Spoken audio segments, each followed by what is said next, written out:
Hello. So we're going to talk about understanding the entity and its environment. So basically for an auditor, okay, understanding the company that you're auditing. For example, if you're auditing a massive hospital, okay, it's a massive sized hospital, then you should know the basics of hospital business. For example, if you are auditing a company which is a huge brokerage company, for example, there are millions of people, ட்ரேடர்ஸ்லாம் இருப்பாங்களே, they'll buy and sell shares, அதெல்லாம் அவங்கெல்லாம் வந்து எங்கே shares வாங்குவாங்க விற்பாங்கன்னா through a broker. இப்போ ஜெரோதா அப்படின்னு ஒரு company இருக்கு. I think you might have heard about that. இல்லைன்னா நீங்கள் அதை பற்றி just you can browse and study about that. So there is a company called as Zerodha. இந்த ஜெரோதாவில் நீங்கள் ஒரு மெம்பராக நீங்கள் வந்து you just have to pay some amount to use their platform.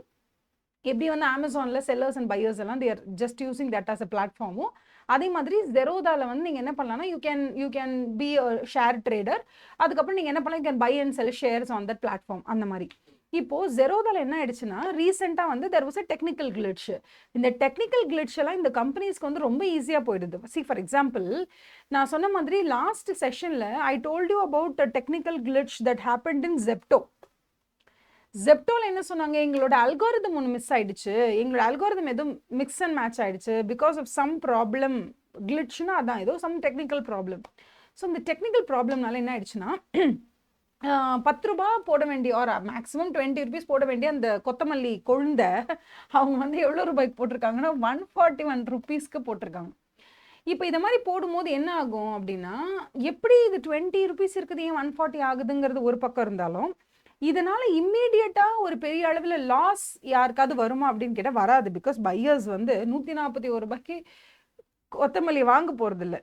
Okay, அப்படியும் தெரியாம வாங்கிட்டாங்க அப்படின்னா that's very different story. But still அது வந்து அந்த அளவுக்கு ஒன்றும் லாஸ் பெருசா வரப்போறது இல்லை. Buyers are going to take a rational decision தானே. அமௌண்ட்டை பார்க்க போகிறாங்க, ஓகேன்னு தோணுச்சுன்னா கோயிங் டு பை, இல்லைனா they have an option of not buying. எனக்கு ஒரு ஆப்ஷன் கொடுத்துருக்காங்கல்ல, அமௌண்ட்டை பார்த்து ஓகே இல்லைனா I won't buy. So it's actually ஓகேன்ற நான் பரவாயில்ல, ஜெப்டோவோட technical glitch is okay.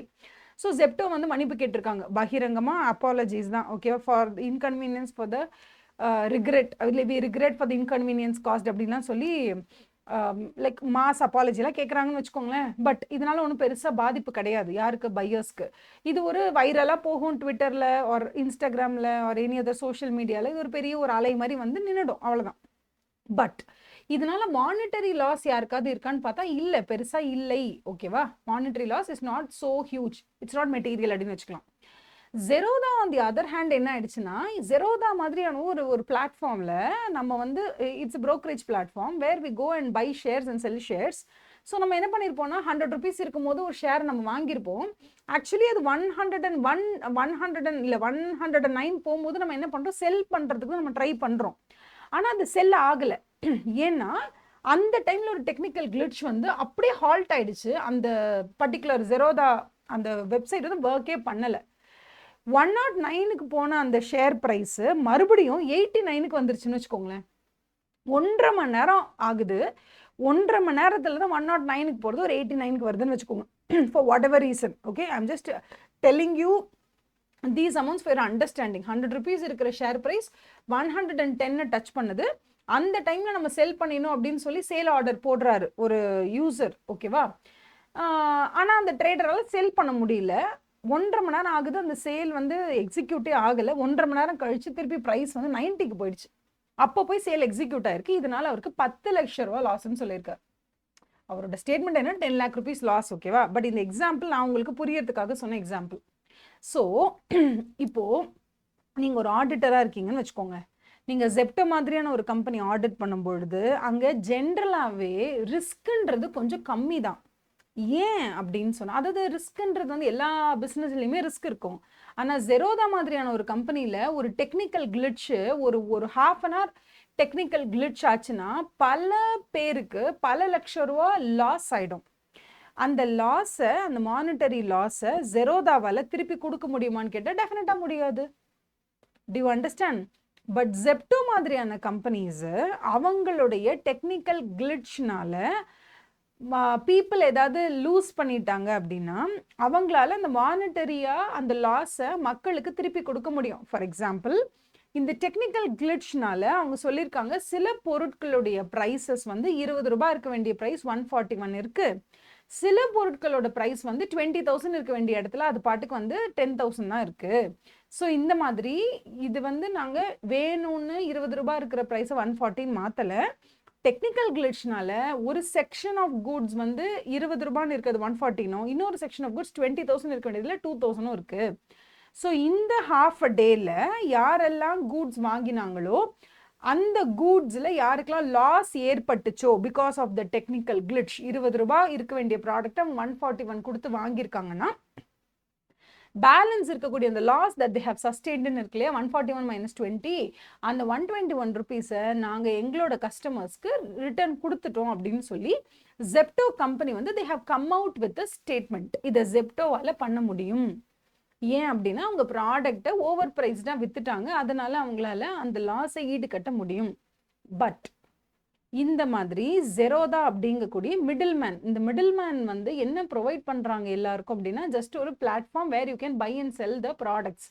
So இவங்க ப்ரொவைட் பண்ணுற அந்த பிளாட்ஃபார்ம் அப்படிங்கிறதே என்னன்னா பையிங் அண்ட் செல்லிங் பல லட்சம் பேர், ஒரு கோடி பேர் அட் அ டைமில் பண்ணாலும் அவங்களுடைய டேட்டா, அவங்களோட அல்காரிதம், அவங்களுடைய அந்த ஹவு டு யூ கால் அந்த டேட்டாவோட ஸ்ட்ரென்த் இருக்குல்ல, the strength with which you provide the data services, okay, to the client, அது வந்து அவ்வளோ இம்பார்ட்டண்ட்டான பிஸ்னஸ் வேல்யூ. அவங்களோட வேல்யூ ப்ரொப்போசிஷனே ஜெரோதாக்கு என்ன வேல்யூ ப்ரொப்போசிஷன்? இப்போ ஜெப்டோ நீங்கள் எடுத்துக்கிட்டிங்கன்னா நாங்கள் குவாலிட்டியான ப்ராடக்டை 10 நிமிஷத்தில் உங்கள் வீட்டுக்கு டெலிவரி பண்ணுறோம் அப்படிங்கிறது தான் அவங்களோட வேல்யூ ப்ராப்போசிஷன். ஸோ நீங்கள் வந்து பிரியாணி பண்ணணும் நீங்கள் டிசைட் பண்ணிட்டீங்கன்னா, நீங்கள் டிசைட் பண்ணதுக்கப்புறம் ஜெப்டோவில் எல்லாத்தையும் ஆர்டர் பண்ணால் போதும், உங்களுக்கு வெங்காயம் தக்காளியிலேருந்து கொத்தமல்லியிலேருந்து கறியிலேருந்து எல்லாமே 10 minutesல வீட்டுக்கு வரும் அப்படிங்கிறது தான் ஜெப்டோவுடைய வேல்யூ ப்ராப்போசிஷன். அந்த மாதிரி ஜெரோதா வந்து அவங்க என்ன ப்ராடக்டை சேல் பண்ணுறாங்க, அவங்களோட ப்ராடக்டே என்ன அப்படின்னு கேட்டால் ஷேர்ஸை பை பண்ணணும் செல் பண்ணணும்னு நினைக்கக்கூடிய ட்ரேடர்ஸ் எல்லாருமே, ட்ரேடர்ஸ் இந்த சென்ஸ் யார் வேணாலும், ஓகேவா, anybody who wants to buy and sell the share or any other things like that, ஓகேவா, any derivatives like that, யார் அது செய்யணும்னாலும் நீங்கள் ஜெரோதால if you become a member you can use that platform to buy and sell. அப்படிங்கும் போது அவங்க கொடுக்கக்கூடிய மிகப்பெரிய value ப்ராப்போசிஷனே அந்த பிளாட்ஃபார்ம் தான். அப்போ அந்த பிளாட்ஃபார்ம்ன்றது அந்த சாஃப்ட்வேர் தான். அந்த சாஃப்ட்வேர் வந்து 6 சிக்மா அளவுக்கு குவாலிட்டியாக இருக்கணும். இல்லை அப்படின்னு சொன்னால் ஜெப்டோ மாதிரி நான் வந்து உங்களுக்கு ப்ராடக்ட்டை டெலிவரி பண்ணேன், ப்ராடக்ட் குவாலிட்டி இல்லை, திருப்பி வந்து நான் உங்களுக்கு பணம் ரீஃபண்ட் பண்ணுறேன்னு ஜெரோதாவால் பண்ண முடியாது. பிகாஸ் அவங்க லூஸ் பண்ண ஒரே ஒரு யூசர் லூஸ் பண்ண அமௌண்ட்டு 10 lakhs, இன்னொரு யூசர் லூஸ் பண்ண அமௌண்ட் வந்து 3 lakhs. இப்படி லாஸ் மேக் பண்ண அத்தனை யூசர்ஸுமே ஜெரோதாவில் they cannot pay back. அப்போ ஜெரோதாவுடைய பில்லர் என்ன? அப்போ ஜெரோதா அப்படிங்கிற இந்த பிஸ்னஸ் இருக்கு இல்லையா, இந்த பிஸ்னஸை நீங்கள் ஆடிட் பண்ண போறீங்கன்னா நமக்கு என்ன தெரியணும்? ஓ, ஜெரோதா எதை ஸ்ட்ராங்காக வச்சுருக்காங்களோ இல்லையோ நமக்கு தெரியாது. அவங்க ஃபினான்ஷியல் ஸ்டேட்மெண்ட்ஸில் எந்த மெட்டீரியல் மிஸ்டேட்மெண்ட்டும் நடக்கக்கூடாதுன்னா நம்ம கான்சென்ட்ரேட் பண்ணி ஆடிட் பண்ண வேண்டிய ஏரியா என்ன அப்படிங்கிறத நம்ம ஐடென்டிஃபை பண்ணணும்னா, எந்த இடத்துல அதிக ரிஸ்க் இருக்குது அப்படிங்கிறத நம்ம ஐடென்டிஃபை பண்ணணும்னா நமக்கு அந்த பிஸ்னஸை பற்றி தெரியணும். அப்போ ஜெரோதாவை பற்றி நான் தெரிஞ்சுக்கணும்னா that I will come to an understanding that okay ஜெரோதாவில் அந்த சாஃப்ட்வேர் தான் இம்பார்ட்டண்ட்டு, அது கிராஷ் ஆகாமல் இருக்கணும், அது ஹால்ட் ஆகக்கூடாது, அது கிளிட்சே ஆகக்கூடாது. ஒரு நிமிஷம் கிளிட்ச் ஆச்சுன்னா கூட கோடிக்கணக்கான loss for thousands of customers அப்படிங்கிறத அண்டர்ஸ்டாண்ட் பண்ண வேண்டிய பொறுப்பு ஆடிட்டருக்கு இருக்குது. அப்போ இப்போ ஜெப்டோவை நான் ஆடிட் பண்ண போகிறேன் அப்படின்னு சொன்னால் ஜெரோதா அளவுக்கு ஒரு நிமிஷம் கிளிட்ச் ஆச்சுன்னா கோடி ரூபா லாஸ் அப்படின்னு சொல்கிற அளவுக்கு நடக்க போகிறது கிடையாது. ஸோ எந்த அளவுக்கு ரிஸ்க் ஆஃப் மெட்டீரியல் மிஸ்டேட்மெண்ட் எந்த ஏரியாவில் இருக்குது, ஜெப்டோ என்ன மாதிரியான கம்பெனி, ஜெரோதா எந்த மாதிரியான கம்பெனின்னு ஒரு ப்ரொஃபஷ்னல் ஆடிட்டர், ஓகே, ஒரு ப்ரொஃபஷ்னலுக்கு தெரிஞ்சிருக்கிறது ரொம்ப முக்கியம். ஸோ அதை ஏன் தெரிஞ்சிருக்கணும் அப்படிங்கிறதுக்கு அவங்க நிறைய எக்ஸ்பிளனேஷன் கொடுத்துருக்காங்க. எதை பற்றிலாம் தெரிஞ்சுக்கணும், ஏன் தெரிஞ்சுக்கணும், அதை எப்படி நீங்கள் தெரிஞ்சுக்கலாம், எந்த சோர்ஸ்லேருந்து நீங்கள் தெரிஞ்சுக்கலாம், தெரிஞ்சுக்கிறதுனால ஆடிட்டருக்கு என்னென்னலாம் ப்ளஸ் பாயிண்ட், இதை தான் ஃபஸ்ட்டு அவங்க டிஸ்கஸ் பண்ணியிருக்காங்க. ஸோ விதவுட் எனி ஃபர்தர் அடூ நம்ம பார்க்கலாம் இதில் understanding the entity and its environment. So இப்படிப்பட்ட ஒரு என்டிட்டி இருக்கு. இந்த என்டிட்டி ஒரு பெயிண்ட் கம்பெனி அப்படின்னா, ஃபார் எக்ஸாம்பிள் நிப்பான் பெயிண்ட் இருக்குன்னா, அந்த நிப்பான் பெயிண்ட் அந்த பெயிண்ட் இண்டஸ்ட்ரியில இருக்கு. இங்க ஏஷியன் பெயிண்ட்ஸ் இருக்கு, என்ன சொல்றது, பர்கர் பெயிண்ட்ஸ் இருக்குன்னு ஏதோ எத்தனையோ பெயிண்ட் கம்பெனி இருக்கு. அதுல இதுவும் ஒரு paint company. So paint company அப்படின்னாலே இந்த 2-3 கெமிக்கல்ஸ் யூஸ் பண்ணி தான் அவங்க வந்து பெயிண்ட் தயாரிக்கிறாங்க. பெயிண்ட்ல எக்ஸ்டீரியர் பெயிண்ட், இன்டீரியர் பெயிண்ட்னு இருக்கு. முன்னாடி எல்லாம் வந்து பெயிண்டிங் அப்படிங்கிறதே வந்து இந்தியாவில் 5 வருஷம் 10 வருஷத்துக்கு ஒரு தடவை வெள்ளடிப்பாங்க, அப்படிதான் அடிச்சுக்கிட்டு இருந்தாங்க. ஆனால் இப்போ ஏஷியன் பெயிண்ட்ஸு இவங்க எல்லாருமே வந்து பெயிண்ட்டை வந்து ஒரு அழகு பொருளாக மாற்றிருக்காங்க. இல்லைனா வந்து ஒரு அதுலேயே நிறைய இன்னோவேஷன்ஸ் எல்லாம் கொண்டு வந்திருக்காங்க. ஸோ ரிசர்ச்க்கு டெவலப்மெண்ட்டுக்கு கூட நிறைய இன்வெஸ்ட்மெண்ட் பண்ண வேண்டியது இருக்குது. பெயிண்டிங் செக்டர் அப்படிங்கிற மாதிரி தான் நிறைய தெரியணும். நீ எந்த கம்பெனி ஆடிட் பண்ண போனாலும் அந்த கம்பெனியோட இண்டஸ்ட்ரி, இப்போ நிப்பான்னா பெயிண்ட் இண்டஸ்ட்ரி பற்றி நீங்கள் தெரிஞ்சுக்கணும் ஜென்ரலாக. அதுதான் they trying to tell you. SA 315 தான் அந்த ஸ்டாண்டர்ட்ஸ் அண்ட் ஆடிட்டிங்கோட நம்பர். SA 315 நேம் என்ன அப்படின்னு கேட்டிங்கன்னா, identifying and assessing okay the risk of material misstatement okay through understanding the entity and its environment. இதான் அதோட name. So you're just first trying to identify and assess the risk of material misstatement through understanding the entity and its environment. Entity அப்படிங்கிறது நீங்கள் audit பண்ண போகிற அந்த particular company தான் உங்களோட entity. அந்த என்வாயன்மெண்ட் அப்படிங்கிறது இப்போ பெயிண்ட்னா அந்த என்டையர் பெயிண்ட் இண்டஸ்ட்ரி, அந்த பெயிண்ட் இண்டஸ்ட்ரியை ரெகுலேட் பண்ணக்கூடிய செபியாக இருக்கலாம், எனி ரெகுலேட்டரி பாடி, இவங்க எல்லாரையும் பற்றி தெரிஞ்சுக்கிறது தான் என்வாயன்மெண்ட்டை பற்றி தெரிஞ்சுக்கிறதுன்னு அர்த்தம். ஸோ இது தெரிஞ்சுக்கிட்டா தான் ஜெரோதாவா ஜெப்டோவா எப்படி டீல் பண்ணணும், எந்த இடத்துல நம்ம அதிகமான ஆடிட் ப்ரொசீஜர்ஸ் அப்ளை பண்ணணும், எந்த இடத்துல ரிஸ்க்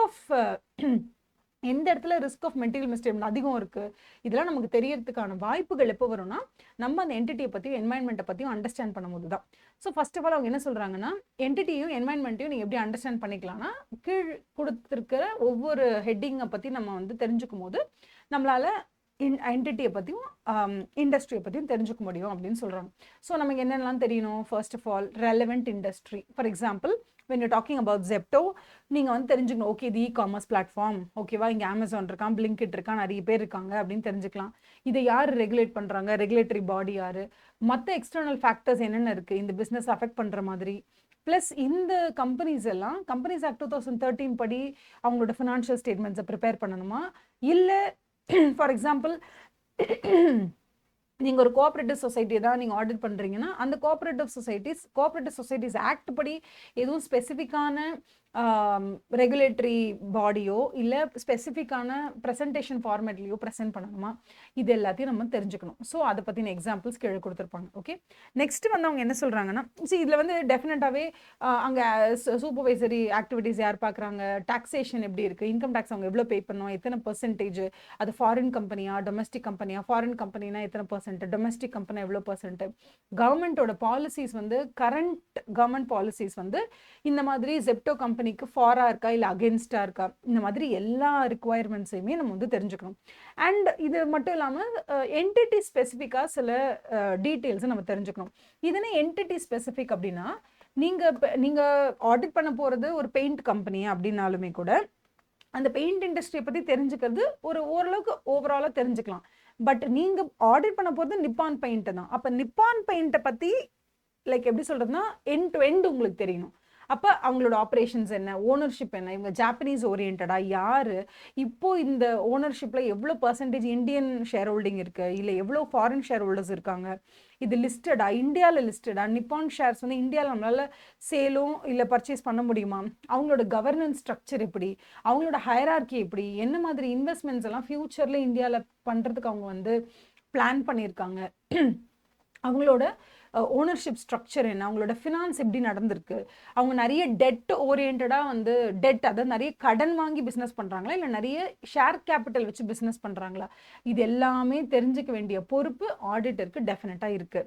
ஓகேவா, அது ரிலேட்டடாக சில எக்ஸாம்பிள்ஸ் கொடுத்துருக்காங்க அவங்க. For example financing activities, financial reporting, accounting principles அவங்க எப்படி ஃபாலோ பண்ணுறாங்க, இன்வெஸ்ட்மெண்ட் ஆக்டிவிட்டீஸ் அவங்க என்ன பண்ணுறாங்க, பிஸ்னஸ் ஆப்ரேஷன்ஸ் சச்சஸ் அவங்களோட ரெவென்யூ, அவங்களோட different types of products etcetera இது எல்லாமே நம்ம வந்து தெரிஞ்சுக்கணும். ஸோ ஃபஸ்ட்டு வந்து நம்ம சொன்ன மாதிரி ஃபர்ஸ்ட் நம்ம என்ன தெரிஞ்சுக்கணும், நம்பர் 1 வந்து என்னென்னா, இப்போ நீங்கள் பெயிண்ட் கம்பெனியை ஆடிட் பண்ணுறீங்கன்னா அப்போ பெயிண்ட் இண்டஸ்ட்ரியை பற்றி தெரிஞ்சுக்கணும், ரெகுலேட்டரி அத்தாரிட்டி பற்றி தெரியணும், external factors and applicable FRF இதெல்லாம் பற்றி தெரிஞ்சுக்கணும். இது நம்பர் 1. நம்பர் 2 என்ன அப்படின்னா, அந்த entity specific like information like operations, ownership and governance structure, and the investments, finance, etc. about that specific entity. அதை பற்றி நம்ம தெரிஞ்சுக்க போகிறோம். தேர்ட் வந்து இவங்க எந்த மாதிரியான அக்கௌண்டிங் பாலிசிஸை அப்ளை பண்ணுறாங்க, அதில் ஏதாவது சேஞ்சஸ் இருக்கா, சேஞ்சஸ் இருக்குன்னா எதனால் இருக்குது, இதை வந்து தெரிஞ்சுக்கணும். இது third information that we want to know about the company, because after all at the end of the day we are a finance guy. நம்ம அங்கே போய் ஆடிட் தான் பண்ண போகிறோம். அப்போ ஆடிட் பண்ண போகிறோம்னா ஆடிட் ரிலேட்டடாக, அக்கௌண்டிங் இன்ஃபர்மேஷன் ரிலேட்டடாக அவங்க என்ன செஞ்சுருக்காங்க, அவங்களுடைய decisions in relation to how are they trying to prepare their financial statements. அந்த ஃபினான்ஷியல் ஸ்டேட்மெண்ட்ஸ் ப்ரிப்பரேஷன் அண்ட் ப்ரெசன்டேஷனில் அவங்க ப்ரிசியூம் பண்ணியிருக்கக்கூடிய அக்கௌண்டிங் பாலிசிஸ், அக்கௌண்டிங் மெத்தடாலஜிஸ், அவங்க எந்த மெத்தடை சூஸ் பண்ணாங்க, அதுக்கு என்ன ரீசன், இதெல்லாம் தெரிஞ்சுக்க வேண்டியது நமக்கு ரொம்ப இம்பார்ட்டண்ட். அண்ட் ஃபோர்த் வந்து நம்ம என்ன தெரியணும்னா என்டிட்டியோட ஃபியூச்சர் பிளான் என்ன, அவங்களோட அப்ஜெக்டிவ்ஸ் என்ன, அவங்க என்ன மாதிரியான பிஸ்னஸஸ் வந்து அவங்க பண்ணிட்டு இருக்காங்க, எந்த அளவுக்கு அவங்க ரிஸ்க் அப்பிடைட் அவங்களுக்கு எப்படி இருக்குது, அவங்க அதிகமான ரிஸ்க் எடுக்கிறவங்களா இல்லையா, அவங்க வந்து மார்க்கெட்டில் லீடரா, லைக் ஜியோ பற்றி எடுத்தோன்னா ரிலையன்ஸ் ஜியோ தான் மார்க்கெட்டில் லீடரு. வோடஃபோன் ஐடியாவில் நீங்கள் பார்த்தீங்கன்னா அவங்க வந்து இட்ஸ் லைக் ஜியோவும் ஏர்டெல்லும் என்ன டிசைட் பண்ணுறாங்களோ அதை போய் ஃபாலோ பண்ணுவாங்க வோடஃபோன் ஐடியா. ஸோ இவங்களாம் வந்து எந்த மாதிரி இப்போ நீங்கள் ஆடிட் பண்ணுற கம்பெனி 100ல் ஒரு கம்பெனியா, லைக் 100 கம்பெனி இருக்க பெயிண்ட் கம்பெனி, அதில் இவங்களும் ஒரு பெயிண்ட் கம்பெனி அப்படின்னு நம்ம படிக்க போகிறோமா, இல்லை ஒரு டெலிகம்யூனிகேஷன்ஸில் இருக்கக்கூடிய மாதிரி இவங்க தான் வந்து டீல் பிரேக்கரே, இவங்க ஃபிக்ஸ் பண்ணுறதான் ப்ரைஸ், அந்த மாதிரியா, அதெல்லாம் நம்ம படிப்போம். ஸோ அவங்களோட ரிஸ்க் அப்பிடைட் எப்படி இருக்குது, அந்த ரிஸ்க்கு பேஸ் பண்ணி அந்த ரிஸ்க் அதிகமாக இருக்கிறதுனால maybe risk of material mistake அதிகமாக இருக்கா இல்லையா, இதெல்லாம் ஜென்ரலாக வில் ரீட். இதெல்லாமே வந்து கொஞ்சம் கதை தான். You can read. If you have any doubt please do ask me. Okay, but generally நீங்கள் வந்து சும்மா ரேண்டமாக இங்கே பாருங்கள், entity's objectives and strategies may change over time. Of course ஒவ்வொரு கம்பெனியோட அப்ஜெக்டிவ்ஸும் ஸ்ட்ராட்டஜிஸும் கண்டிப்பாக நாள் போக மாறும். ஃபார் எக்ஸாம்பிள் லென்ஸ்கார்ட்னு ஒரு கம்பெனி இருந்தது. இவங்க வந்து என்ன பண்ணாங்கன்னா கோவிட் டைமில் தான் அவங்க ரொம்ப ஃப்ளரிஷ் ஆனாங்க. எப்படி ஃப்ளரிஷ் ஆனாங்கன்னா இந்த ஸ்பெக்ஸ் மேக்கர்ஸ் மாதிரி தான். பட் இந்த லென்ஸ்கார்ட் கம்பெனி என்ன பண்ணுவாங்கன்னா அளவெடுக்கிறது, உங்களுக்கு வந்து லைக் இந்த ஹவு டு யூ கால், இந்த கண்ணாடி உங்களுக்கு கொண்டு வந்து கொடுக்கறது எல்லாமே ஆன்லைனில் தான் பண்ணாங்க. இவங்க ஸ்டார்ட் பண்ணது எப்படி இருக்கும்னா வீட்டுக்கு, அதாவது ஃபிசிக்கலி ஒரு ஷோரூம் வச்சு ஒரு ஷாப் வச்சு அங்கே நீங்கள் உள்ளே போய் கண்ணை செக் பண்ணி அதுக்கப்புறம் கண்ணாடி வாங்குறது, அந்த மாதிரி ஒரு ஓல்டு ட்ரெடிஷ்னல் ஸ்டைல்லையும் அவங்க வரல. அவங்க என்ன சொன்னாங்கன்னா உங்களுக்கு கண்ணில் ப்ராப்ளம் இருக்குன்னா உங்களுக்கு செக் பண்ணுறதுக்கு வீட்டுக்கே ஆள் வருவாங்க, உங்களுக்கு என்ன டிசைன் வேணுமோ நீங்கள் அப்படியே சூஸ் பண்ணிக்கலாம் ஆன்லைன்லேயே பார்த்துட்டு, அப்படியே உங்களுக்கு கண்ணாடி வீட்டுக்கே டெலிவரி ஆகிடும். இப்படி தான் அவங்க வந்து actually first of all start பண்ணாங்க. 2020 முடிஞ்சது, கோவிட் முடிஞ்சது, அப்படியே நார்மலாக எல்லாம் நார்மலைஸ் ஆச்சு. அதுக்கப்புறம் என்ன பண்ணாங்க, people went back to the traditional ஷாப்ஸ்க்கு போக ஆரம்பிச்சிட்டாங்க. அப்போ என்னாச்சு, லென்ஸ்கார்ட்டுக்கு வேறு வழியே கிடையாது, அவங்க டெஃபினட்டாக ஃபிசிக்கலி ஷோரூம்ஸ் ஆரம்பிச்சு தான் ஆகணும். அப்போ இனிஷியலி லென்ஸ்கார்ட் ஸ்டார்ட் பண்ணும்போது ஒரு ஆன்லைன் ஸ்பெக்ஸ் ஷோரூமாக அவன் ஸ்டார்ட் பண்ணியிருக்கலாம், ஆன்லைனே ஃபுல்லாக இருக்கலாம். ஏன்னா ஆரம்பத்தில் பார்த்தீங்கன்னா lenscart.com தான் இருந்துச்சு. அப்புறம் கொஞ்ச நாள் கழிச்சு என்ன பண்ணாங்க, லென்ஸ்கார்ட்டுக்கு நிறைய ஷோரூம்ஸ் வைக்க ஆரம்பிச்சிட்டாங்க. ஸோ என்டிட்டியோட அப்ஜெக்டிவும் ஸ்ட்ராட்டஜியும் இனிஷியலி ஆன்லைனாக இருந்தாலும் அதுக்கப்புறம் அவங்க ஆஃப்லைனுக்கு வரத்தானே செஞ்சாங்க. ஸோ இது கிராஜுவலி சேஞ்ச் ஆகும். அப்போ இந்த மாதிரி சேஞ்ச் ஆகும்போது பிஸ்னஸ் ரிஸ்க் எப்படி இருக்குது அந்த இடத்துல, ஓகேவா. So business risk is broader than risk of material misstatement of the financial statements, though it includes the latter. Business risk may arise from change or complexity. Of course நீங்கள் வந்து ஒரு ரொம்ப டைனமிக்காக இருக்கக்கூடிய ஒரு இண்டஸ்ட்ரியில் இருக்கக்கூடிய ஒரு கம்பெனினா அந்த கம்பெனியை நம்ம ஆடிட் பண்ணும்போது இன்னுமே ரொம்ப அலர்ட்டாக இருக்கணும். ஏன்னா இப்போ ஆர்டிஃபிஷியல் இன்டெலிஜென்ஸ் ரிலேட்டடான ஒரு கம்பெனி நீங்கள் வந்து ஆடிட் பண்ணுறீங்க அப்படின்னா அதில் நீங்கள் இன்னுமே ரொம்ப அலர்ட்டாக இருக்கணும். அதில் வந்து ஒரு ஸ்டெபிலிட்டி இருக்காது. அதில் வந்து ஒரு நாளொரு மேனி பொழுதொரு வண்ண மாதிரி டெய்லி ஏதோ ஒரு டைனமிக்கான சேஞ்சஸ், காம்ப்ளெக்சிட்டிஸ் இருந்துகிட்டே இருக்கு. இதுக்கு பேர் வந்து பிஸ்னஸ் ரிஸ்க். இந்த பிஸ்னஸ் ரிஸ்க் ஜென்ரலாகவே அதிகமாக இருந்துச்சுன்னா ஆட்டோமேட்டிக்காகவே அந்த கம்பெனிக்கு ஒரு ப்ரெஷர் இருக்கும். ஐயோ மற்ற ஏஐ கம்பெனிஸ் எல்லாமே வந்து இவ்வளோ ப்ராஃபிட் போஸ்ட் பண்ணுறாங்க, நம்ம மட்டும் 10% போஸ்ட் பண்ணால் நம்மளை பற்றி என்ன நினைப்பாங்க, நம்ம எப்படியாவது ப்ராஃபிட் அதிகமாக காமிச்சிடணும் அப்படின்றதுக்காக சில நேரங்களில் இன்கம்மை அதிகப்படுத்தி காமிக்கலாம். ஓகே, ஸோ இந்த மாதிரி பிஸ்னஸ் ரிஸ்க்கு டெஃபினட்டாக மேனேஜ்மெண்ட்டையும் அந்த டு தோஸ் சார்ஜ்டு வித் கவர்னன்ஸ்ன்னு சொல்லுவோம் அவங்களையும் அந்த மேனேஜ்மெண்ட்டை பேசிக்காக ரொம்ப பாதிக்கும், அவங்களுக்கு மேலே ஒரு ப்ரெஷர் கொடுக்கும். அதுதான் அந்த பிஸ்னஸ் ரிஸ்க் அப்படிங்கிறது. ஸோ அந்த பிஸ்னஸ் ரிஸ்கோட ப்ரெஷர் தாங்க முடியாமல் அந்த மேனேஜ்மெண்ட்டும் அந்த தோஸ் சார்ஜ்டு வித் கவர்னன்ஸ் அப்படின்னு சொல்கிற அந்த டிசிடபிள்யூஜியும் இவங்க என்ன பண்ணுவாங்கன்னா ஃபினான்ஷியல் ஸ்டேட்மெண்ட்ஸை கொஞ்சம் அப்படி விண்டோ ட்ரெஸ்ஸிங் பண்ணுவாங்க. விண்டோ ட்ரெஸ்ஸிங்னா என்னன்னா உள்ள ஒன்றுமே இருக்காது, ஆனால் வெளியில் மட்டும் பார்த்தீங்கன்னா அந்த விண்டோ மட்டும் அப்படி அழகாக அப்படி ட்ரெஸ் பண்ணி வச்சிருக்கிறது. ஸோ வெளியிலேருந்து பார்க்கும்போது ஃபினான்ஷியல் ஸ்டேட்மெண்ட் அப்படியே சூப்பராக க்யூட்டாக அப்படியே லைக் ஃப்ளரிஷிங்காக இருக்கும், பட் உள்ளே பார்த்தா ஒன்றுமே இருக்காது. அதான் விண்டோ ட்ரெஸ்ஸிங் அப்படின்னு சொல்கிறது. ஸோ பிஸ்னஸ் ரிஸ்க் அதிகமாக இருக்கிற நேரத்தில் டெஃபினட்டாக ஒரு கம்பெனி அவங்களோட ஃபினான்ஷியல் ஸ்டேட்மெண்ட்ஸை அப்படியே ட்ரெஸ்அப் பண்ணி மேக்கப் பண்ணி காமிக்கணும்னு நினைப்பாங்க. ஸோ அதெல்லாம் பற்றி நம்ம தெரிஞ்சுக்கணும்னு சொல்கிறாங்க. இதெல்லாம் அப்படியே கதை தான், நீங்கள் அப்படியே படிச்சு பார்க்கலாம். ஸோ இங்கே எக்ஸாம்பிள்ஸ் இருக்குது பாருங்க. இண்டஸ்ட்ரி டெவலப்மெண்ட் இருக்குது. ஸோ பொட்டென்ஷியல் பிஸ்னஸ் ரிஸ்க் இருக்கலாம். அப்போ அந்த என்டிட்டிக்கு வந்து என்ன does not have the personnel or expertise to deal with changes in industry பயங்கரமாக அப்கிரேட் ஆகிட்டு இருக்குப்பா. அப்போ அமெரிக்காவும் இவங்க யார் இன்னொருத்தர் யார் ஏஐல யூகே இவங்களாம் வந்து செம்மையாக வந்து நல்ல they are well how do you call they concurrently they are developing செம்மையாக டெவலப் ஆகிறாங்க. ஏஐ ரிலேட்டடாக யூஎஸ்லாம் செம்மையாக டெவலப் ஆகிறாங்க. ஆனால் ஃப்ரான்ஸ்னால யூரோப்னால அந்த அளவுக்கு ஏஐ ரிலேட்டடாக டெவலப் ஆக முடியலை அப்படின்னு சொல்லும்பொழுது இது அவங்களுக்கு ஒரு பிஸ்னஸ் ரிஸ்க் தானே. ஸோ நீங்கள் ஜென்ரலாகவே நிறைய ஆர்டிகல்ஸ் எடுத்து படிச்சு பாருங்கள். ஃப்ரான்ஸ், ஜெர்மனி இவங்க எல்லாருமே, ஜெர்மனிலாம் எஸ்பெஷலி இன்னுமுமே அவங்க அந்த ஃபுல்லாக எலக்ட்ரிக் வெஹிக்கிளுக்கு மாறவே மாட்டேங்கிறாங்க. ஏன் மாற மாட்டேங்கிறாங்கன்னா they're not comfortable with the electric vehicle டாப்பிக்கே. அவங்க வந்து இன்னுமுமே என்ன பண்ணுறாங்கன்னா அந்த ஓல்டு ஸ்டைல் என்ஜின் ஸ்டைல் வெஹிக்கிளுக்கு தான் அவங்க ப்ரிஃபர் பண்ணுறாங்க. அப்படி இல்லைனாலும் அதுலேருந்து ஹைப்ரிட்டுக்கு தான் மாறி இருக்காங்க. எப்படின்னா நீங்கள் இன்ஜின் யூஸ் பண்ணியும் ஓட்டலாம், இல்லைனா ஈவியாகவும் வச்சுக்கலாம். அந்த மாதிரி ஹைப்ரிட்டுக்கு தான் அவங்க வந்து வளர்ந்து வந்திருக்காங்களே தவிர கம்ப்ளீட்டாக we want to go how to you call நான் கம்ப்ளீட்டாக வந்து எலக்ட்ரிக் வெஹிக்கிள்கே மாறிக்கிறோம் அப்படிங்கிற அந்த சேஞ்ச் வந்து எங்கே நடக்க மாட்டேங்குதுன்னா it's not happening in France. ஸோ ஃப்ரான்ஸில் அப்படி நடக்கலை அப்படிங்கும் போது அது வந்து உங்களுக்கு பிஸ்னஸ் ரிஸ்க் தானே. அப்போ நீங்கள் ஜெர்மனியில் இருக்கக்கூடிய ஒரு எலக்ட்ரிக் வெஹிக்கிள் மேக்கரை நீங்கள் வந்து ஆடிட் பண்ணுறீங்கன்னா அது ஜென்ரலாகவே அந்த ஊரில் இருக்கக்கூடிய எலக்ட்ரிக் வெஹிக்கிள் மேக்கருக்கு ஒரு டிஸ்ட்ரெஸ் இருக்கும். ஓகே, ஏன்னா அங்கே பீப்புள் டோன்ட் ப்ரிஃபர் தெம். அங்கே அதிகமான சேலஞ்சஸ் தான் இருக்குது அவங்களுக்கு வந்து ஒரு ஆக்மெண்ட் பண்ணுற மாதிரி அவங்கள ஆக்மெண்டேஷன் இந்த சென்ஸ் அவங்கள வந்து ஃபேவர் பண்ணுற மாதிரியான சுச்சுவேஷன்ஸ் அங்கே இல்லை. அங்கே people are not coming forward to use EV. Rather இப்போ ஜெர்மனியில் நிறைய வந்து ஹவு டு யூ கால் இந்த என்ஜின் கம்பஸ்டிபிள் என்ஜின் சொல்லுவாங்க, அதை தான் யூஸ் பண்ணுறாங்க அப்படின்னா. ஸோ இதெல்லாம் ஜென்ரலாகவே இருக்கக்கூடிய பிஸ்னஸ் ரிஸ்க் ஜாஸ்தியாக இருந்தால் மேனேஜ்மெண்ட் ஆட்டோமேட்டிக்காக ஒன்று இன்கமாக அதிகப்படுத்துவாங்க, அனாவசியமாக ஓவர் ஸ்டேட் பண்ணுவாங்க, இல்லையா எக்ஸ்பென்சஸ் அனாவசியமாக அண்டர் ஸ்டேட் பண்ணி ஏதோ ஒன்று பண்ணி ப்ராஃபிட் அதிகப்படுத்துறதுக்கான முயற்சியில் ஈடுபடலாம். ஸோ இது எல்லாமே நமக்கு ரிஸ்க் ஆஃப் மெட்டீரியல் மிஸ்ஸ்டேட்மெண்ட்டை அதிகப்படுத்தும். Okay, because risk of material misstatement is a combined effect of inherent risk and control risk. Okay, and then கடைசியா ஃபிஃப்த் பாயிண்ட் இல்லையா, ஃபிஃப்த் பாயிண்ட் அவங்க என்ன சொல்றாங்க, measurement and review of the entity's financial performance.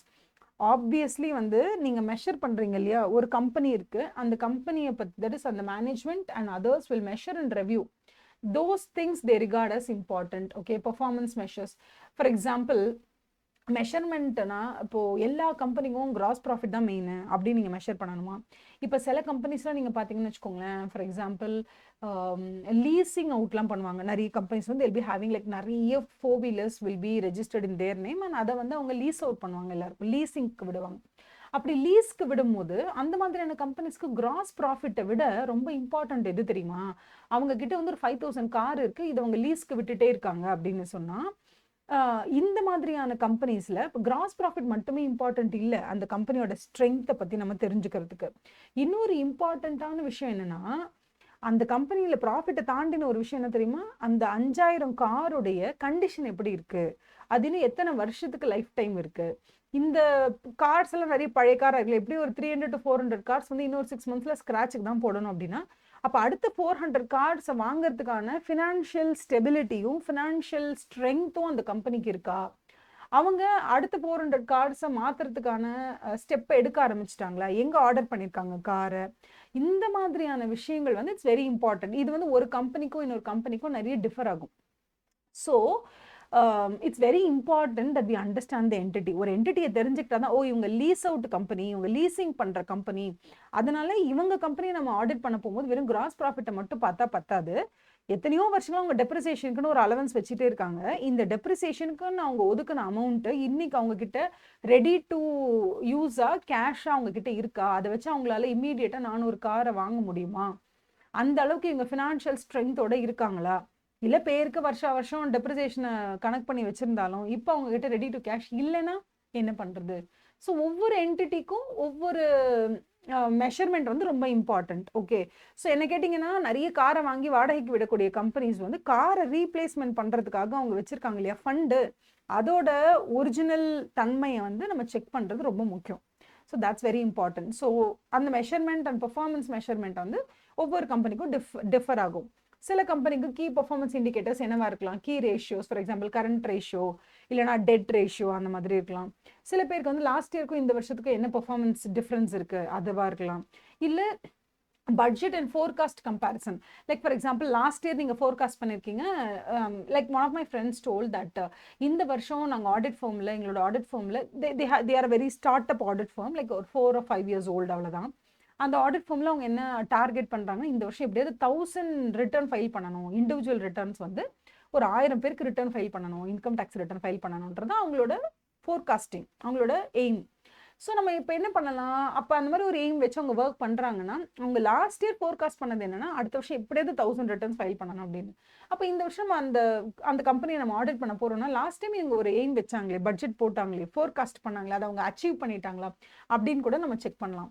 So forecasting, budget, variance அனாலிசிஸ்ன்றது you will learn in costing, but I'll tell you what, variance analysis அப்படின்றது ஒரு பொருளை உற்பத்தி பண்ணுறதுக்கு நார்மலாக ஸ்டாண்டர்டாக எல்லா இடத்துலையுமே 120 rupees தான் ஆகுது அப்படின்னு சொன்னால், உங்களுடைய ப்ரொடக்ஷன் காஸ்ட் எவ்வளோ, உங்களோட ப்ரொடக்ஷன் காஸ்ட் ஒரு 129 rupees இருந்தால், இந்த 9 rupees நீங்கள் ஏதோ ஒரு இடத்துல எக்ஸ்ட்ராவாக லூஸ் பண்ணுறீங்க ப்ரொடக்ஷனில். எந்த இடத்துல அந்த தவறு நடக்குதுன்னு பார்த்து செக் பண்ணுறதுக்கு ஒரு அனாலிசிஸ் தான் இந்த வேரியன்ஸ் அனாலிசிஸ் அப்படின்னு சொல்கிறது. எதனால அந்த சேஞ்ச் நடந்திருக்கு அப்படின்னு.